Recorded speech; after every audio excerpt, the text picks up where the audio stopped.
I love the camera. Okay. That wasn't supposed to happen. Bloopers.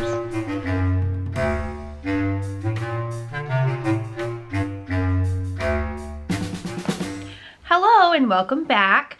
Today we are going to go over and discuss the birth story of my eldest child. This is Emma. She is now 10 and a half.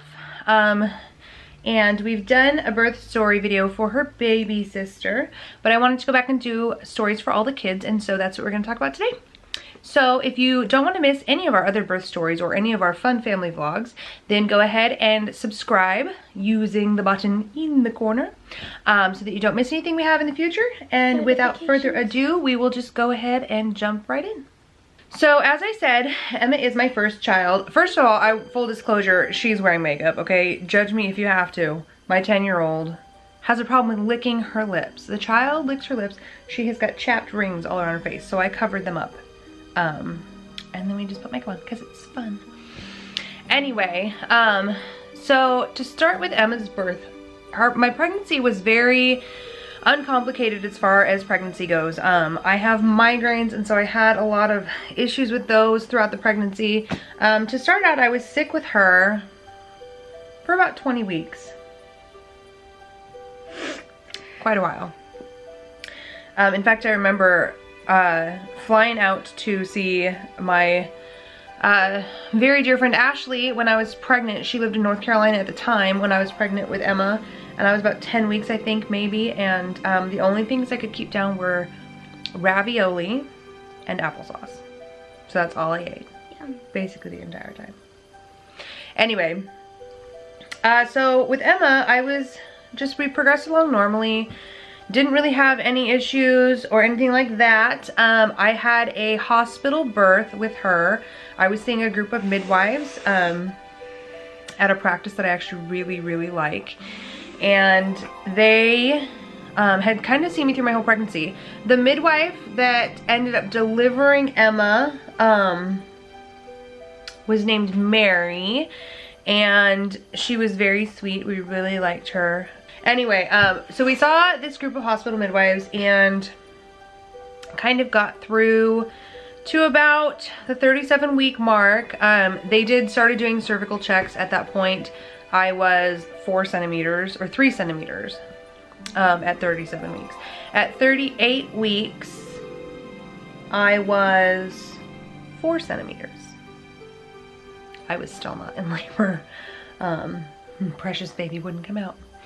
Now I know that it's super common for like first babies and stuff like that to go to your due date or past your due date. I did not have that problem. With Emma, labor started, it was about 10 o'clock. It was a Friday night. No, that's when you were born the next day.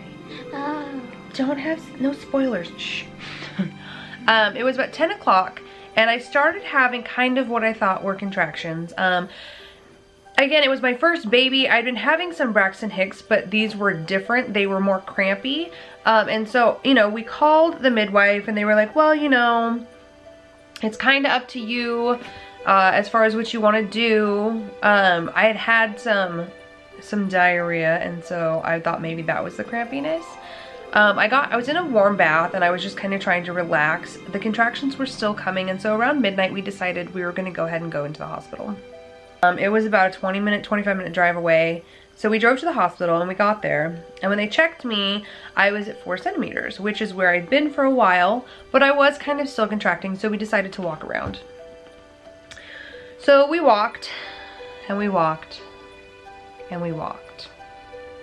And we walked and we walked and we walked, and then we came back to the triage area at labor and delivery. And I remember the nurse checking me, and I was still, she said, at 4 centimeters, maybe stretched to a 5. And so at that point they asked us, well, what do you want to do? And I was sure that I was in labor. I was sure that this is what my son is totally peeping in through the window right now. I was sure that I was in labor, but that I had never had a baby. I wasn't really sure, what the protocol was. And so we were kind of at the mercy of the nurses that were there. And So I was pretty sure that I was in labor at the time that we were there, but we were kind of at the mercy of the triage nurses. I didn't actually see any of the midwives because it was kind of up to the nursing staff to decide if, you know, I was to be admitted and whatnot from there. So after no cervical changes for 5 hours with the contractions, they told me that I probably wasn't in labor, that they were gonna send me home, and they gave me a small dose of morphine. I want to say it was like 2 milligrams. It wasn't a lot. They gave me morphine and they gave me ambien and sent me home. Now they gave me the ambien at about 5:30, 5:40. For any of you who have had ambien, you know that it's the devil's drug. And yeah, it was awful. Anyway, so they ended up sending us home. We got home at about 6:30 in the morning. And the ambien had really kicked in. I laid down, I went to, no, it was about 6 o'clock, I guess. It was about 6 a.m. we got home. I laid down and went to sleep. The ambien had just started really kicking in. And so, you know, they had told me, take this, you'll sleep for 6 hours. If after 6 hours you're still having contractions, call us back, come back in, and we'll check things out. So they said I should basically sleep through about 6 hours worth, and if I wake up having contractions, then we would go from there. Well, we got home, I fell asleep at about 6 o'clock, and at 7 a.m., 1 hour later, I woke up to my first hard contraction. It was intense, it lasted about a minute, and I laid there and thought, okay, well that was different. About 4 minutes later at 7:04, I was looking at the clock, I had another contraction, and I thought, okay, well, you know, who knows, whatever. 7:08, 4 minutes later, I had my third contraction, and at that point I woke Tim up and I said, we gotta go, we have to go now. And so I got up and went to the bathroom, got dressed, and I was in the living room. We were living with my parents at the time, and I was in the living room, and I was kneeled down on the ground, and I had my arms and my head in my mom's recliner. And I was just kind of rocking, you know, swaying a little bit and just trying to work through the contractions because they were about 4 minutes apart and they were really, really intense. And so I was just kind of trying to work through that. You know, obviously the morphine was worn off, doing nothing, and I was groggy because of the ambien. I was so tired. I couldn't stay awake. So anyway, I was just trying to manage the contractions, and I was just kind of, you know, I was there. Tim was calling the hospital, let him know we were on the way. He was grabbing my bag and getting it in the car. And I mean, it really took like no time at all. I probably had like 2 contractions while he was doing all that. But we were living with my parents at the time, and my dad, I remember my dad going, what are you doing? Where's Tim? I'm like, he's calling the hospital, he's getting my bags, it's okay, it's fine. And my dad was so panicked that I was gonna have that baby right there that he's like, well, I'll drive you, he can follow. I'm like, it's fine, he's coming. And so we got in the car. On the way to the hospital, I called Ashley. Now to prepare for this birth and stuff, like I had read, what was it, Childbirth the Bradley Way, I think.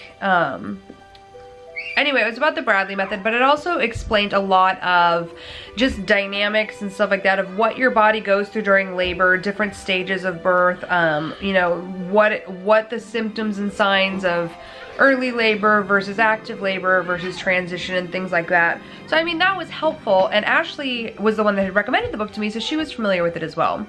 I called her on the way to the hospital, and I was in tears. I was near hysterical when I called her, and I said, they're just gonna send me home, they're gonna not let, you know, they're not gonna let me stay, but it hurts so bad, I don't know what I'm gonna do. And she said at that point, she goes, you're having a baby, this is it, you're having a baby. And so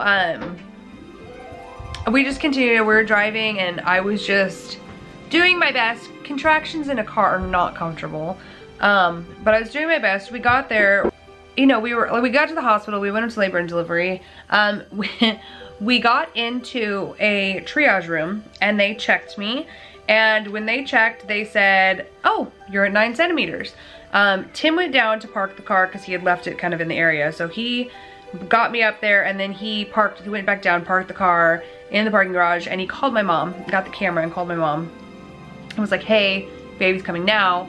Or called my sister, I guess. And my sister had to call my mom because my mom had just gotten to work. And so she she had gotten into work, and then she got the message, hey, you know, your daughter's trying to call. So she called and she came up. My sister also headed up. She had her 3 kids with her. Her twins were 7 weeks old. And so my sister came up at the same time that my mom was heading up there. And it didn't take my mom very long to get there. She basically flew up there. We were officially checked into the hospital at 8:25. My water was still intact at that point. We had been, I just labored in the room really, and very uncomplicated. When I was up walking around, it wasn't so bad. I was able to kind of just breathe through things. I got in there though, and I pretty quickly got up into the bed, and I was saying, I have to go to the bathroom, I have to go to the bathroom. And they said, no, I don't think you do. You know, that's just the pressure.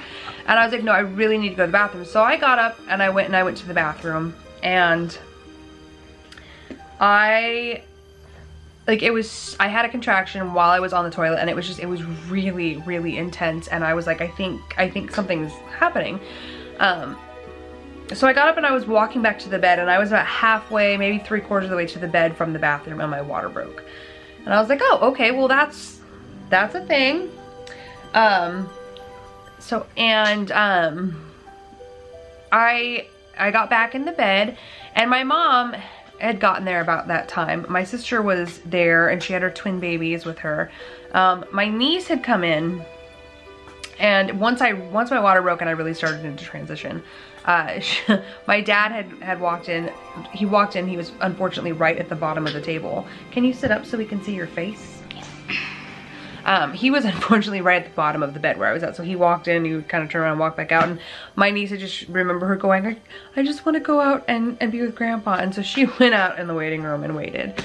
But I had a few contractions. I was falling asleep between contractions because the ambien had kicked in, and it's supposed to last 6 to 8 hours. And at this point, it had been about 2.5 hours since it kicked in. So I was very sedated still, and it was making it very difficult for me to kind of labor and just do what they were asking of me and be really present in the moment. I was relying a lot on other people. I don't remember a lot of the details from the birth. I remember a lot of things from people telling me after. Like, I vividly remember being in the car and calling Ashley and saying, I'm not gonna, you know, they're gonna send me home. I vividly remember them saying you're at 9 centimeters. I remember my water breaking, and in that second, and then like, those are like the only things that I really, really specifically in my head remember actually happening. A lot of the other stuff is just what's been filled in for me. Because I was so, like I said, just sedated, from the ambien. But, it was a few pushes. I want to say like 4 or 5 pushes. It really was nothing. From the time that my water broke and I got back in that bed, and the time that she was out. She was born, so they checked us into the hospital at 8:25. Mind you, they had just sent me home 2 hours before telling me I wasn't in labor. We checked into the hospital at 8:25. She was born at 9:33 a.m. So start to finish, actual active, like uncomfortable active labor started at about 7 a.m. I woke up at 7 a.m. and she was born at 9:33, so like 2.5 hours. It was very fast, very fast. She actually, because I was so sedated and not really able to kind of be really present and doing as I was asked and whatnot, I wasn't able to kind of stop when I started pushing because I was just so exhausted and so tired, and I ended up actually having a tear, a pretty decent tear. I had to have some stitches. I had some internal tearing. I ended up on Percocet for like a week. I couldn't get in and out of bed. I mean, it was a long drawn out process. It was just painful.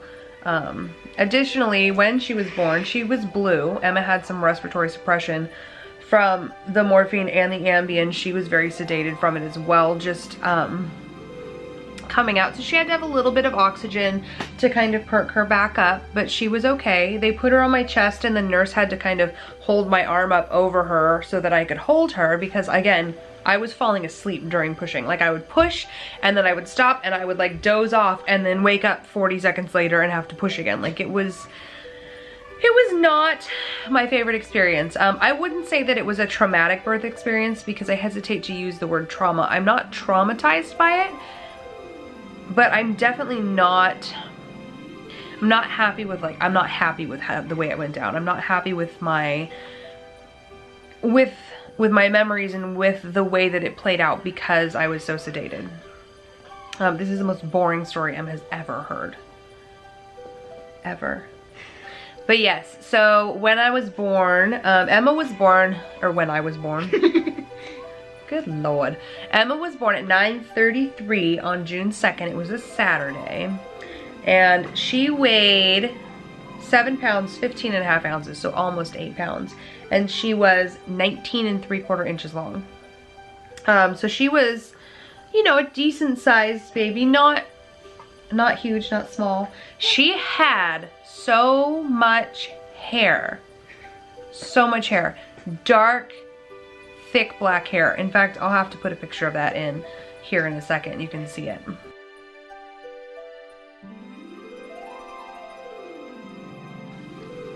So much hair.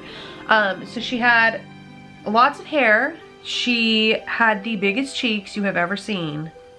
They were the same size that they are now. It's just that her face has gotten bigger. So much cheeks. Oh my goodness. Oh my goodness. Big cheeks. It was really funny, actually. Interesting factoids about Emma's birth. She was born at the same hospital in the same labor and delivery suite that my sister had her first baby at 8 years prior. I think it was 8 years prior. Yeah, because 2009, no, 10 years. No, you were born 2007. 8 years, it was 8 years. So they were born in the same room, so that was kind of cool. I was actually, Emma's heard this story before, but we were talking probably about a year ago. We were talking and I was talking, you know, I mentioned something. I'm like, well, you know, Emma, you were my traumatizing child and wrecked my vagina. And she actually told me one day, she looked at me and she said, Mom, I'm really sorry that I tore your vagina and you had to have stitches. It was like the sweetest thing anybody's ever said to me. I felt so validated and so cherished. But yeah, so she was born, that was 10 and a half years ago. She's shooing her brother away. Shoo shoo. 10 and a half years ago, my sweet baby came into this world. We had to stay at the hospital. Let's see, it was a Saturday and we went home Monday afternoon. So we were there for just about 48 hours. And that's mostly because of hospital. No, we went home Sunday afternoon. Because we didn't see a lactation consultant because we weren't there during the week. So we didn't see a lactation consultant, and I remember that being a source of trouble. They're never gonna go away, sweetheart. Can I swap the butterfly sweater? So that was the beginning of the end. 10 years ago, and I became a mom. Can I tell them? In a... Can I tell them the funny thing that last night kind of before the stairs? Are you done? What? What did you want to add? I wanted to say, this one time whenever my mom was coming down some stairs, she tripped and she fell down the stairs whenever she was pregnant with me. It explains so much. And then I fell down the stairs once and I forgot whose house we were at. I don't know. Is this related? I did. I fell down the stairs when I was 37 weeks pregnant with them and I sprained my ankle. And they told me to stay off it as much as possible. Now, I don't know if you know how to stay off of a sprained ankle when you're 37 weeks pregnant. Have to pee every 10 seconds. But if anybody's got any secret tips and tricks, let me know. Yeah, and then one time she fell down. Yeah. She 2 peas in a pod. Yeah. Where were we when I fell down? We're at one of your best friend's house. I legitimately don't know. Oh, we were at my friend Lindsay's house. We were yeah. leaving her house and she fell down the stairs. She was like 7. It's not like she was a Yeah, baby. and then I got lots of bruises and scrapes. It wasn't good. No, it's fine. 3 stairs. She fell down like 3 stairs. It still hurt. I got some Yeah, no, it scared the crap out of me. I mean, I get it. Anyway, so yeah. I hit the door. That was the day that Emma came to be. Part of the world. Part of the world. She's been such a firecracker ever since then. So yeah. Thanks so much for joining us today. We hope that you enjoyed our video. If you did, feel free to give it a thumbs up and like it, or you just did that by giving it a thumbs up. But feel free to subscribe so that you don't miss our other videos. And go ahead and check those out if you'd like. And keep an eye out in the next coming week or 2 or so. I hope to have the birth of my 2 sons up. One was, again, a hospital birth, and he was actually an induction. on his due date. And my second son, Jacob, was a home water birth. And so, yeah, that's what we have to look forward to. So feel free, again, to check those out. Watch out for them. Keep an eye out. And we'll see you soon. Thanks for watching.